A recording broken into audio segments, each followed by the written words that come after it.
안녕하세요. 마이스케치업의 스케치업 강좌입니다. 이번 시간에는 옵셋 도구에 대해 알아보도록 하겠습니다. 자, 옵셋 도구는 간격을 띄우는 도구입니다. 그래서 면이나 선을 선택하고 선을 특정 간격만큼 띄워서 복사를 하든지 아니면 면을 구성하는 선을 특정 간격을 띄워서 복사를 하든지 하는 그런 도구가 되겠습니다. 자, 제가 사각형으로 5000 바이 5000짜리 사각형을 그렸습니다. 자, 옵셋 도구를 누르고요. 자, 누른 상태에서 어떤 객체를 선택을 먼저 안 하셔도 됩니다. 면을 이제 클릭을 하시고요. 자, 마우스를 움직여 보시면 바깥쪽이나 안쪽으로 선을 간격 복사를 하실 수가 있어요. 자, 이 상태에서 값을 입력하면 됩니다. 안쪽으로 300 엔터. 그러면 300만큼 간격이 띄어진 상태에서 선이 복사가 될 거고요. 자, 바깥쪽으로 200 엔터. 그러면 면이 만들어지면서 선이 바깥쪽으로 200만큼 복사가 될 겁니다.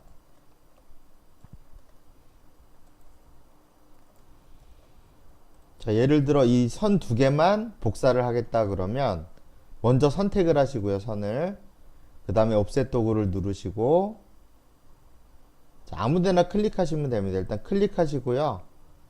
커서를 안쪽이냐 바깥쪽이냐만 선택하시면 되겠습니다.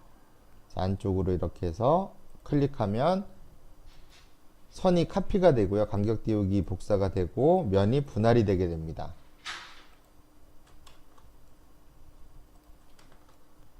자, 그리고 제가 다른 형태를 한번 그려보겠습니다.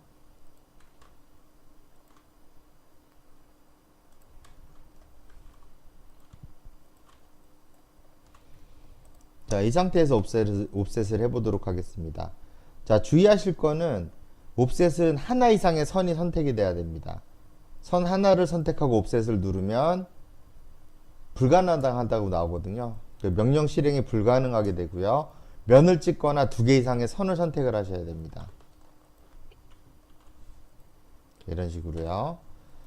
자, 그리고 면을 이렇게 클릭을 하시고 복잡한 형상일 경우에는 옵셋을 하게 되면, 자, 클릭했을 때 이렇게 간격 복사가 되죠. 근데 어느 시점이 지나게 되면 겹치는 부분이 발생을 합니다. 스케치업 2016까지는 이 부분이 겹쳐진 상태로 만들어졌는데요. 스케치업 2017부터는 겹치는 부분을 자동으로 잘라줍니다. 그래서 스마트 옵셋이라고 이제 스마트 옵셋 2.0이라는 기능으로 좀 업그레이드가 됐거든요.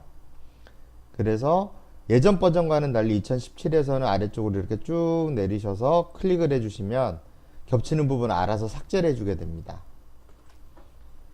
자, 그리고 디자인상으로 겹치는 부분이 필요한 경우도 있습니다. 그럴 땐 어떻게 하시냐면, 자, 선택하시고 쭉 내리시다가 겹치는 부분이 없어지죠. 이때 Alt키를 한번 눌렀다 띄시면 이전에 쓰던 옵셋처럼 면 겹침이 있는 상태로 보실 수가 있습니다.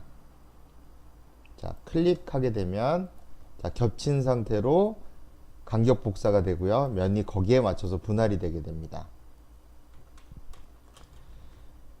그리고 옵셋은 선은 두 개 이상 선택해야 되지만 면은 두 개 이상 선택하시면 옵셋이 되질 않습니다. 자, 예를 들어 면을 이렇게 두 개를 선택하고요. 자, 옵셋을 누르게 되면 이게 실행이 안 되거든요. 그래서 면은 하나만 선택을 하셔야 됩니다. 그래서 어떻게 보면 그 옵셋을 한 번에 해야 되는 경우들이 있거든요. 똑같은 형태인데 옵셋을 같이 이렇게 여러 번 반복해서 멀티플 옵셋이 필요한 경우가 있는데요. 스케치업에서는 그건 안 되고요. 나중에 익스텐션을 설치하시게 되면 그런 부분의 기능도 사용을 하실 수가 있습니다. 그리고 푸시풀처럼 그 옵셋을 그 이동을 시켰을 때 그 간격값을 기억을 하고 있습니다. 그래서 그 더블 클릭으로 다시 재현을 하실 수가 있는데요. 자, 예를 들어 이 면에다 대고요. 옵셋을 이렇게 한번 해주시고요. 이 면에서는 더블 클릭을 하면 같은 간격으로 옵셋이 되게 됩니다. 자, 계속 같은 간격으로 이렇게 복사가 되게 되죠. 그래서 제일 마지막에 옵셋했던 간격을 기억을 하는 그런 특성을 가지고 있고요. 옵셋을 선택하신 다음에 더블 클릭을 하면 똑같이 적용이 되게 됩니다. 자, 이번 강좌는 여기까지입니다.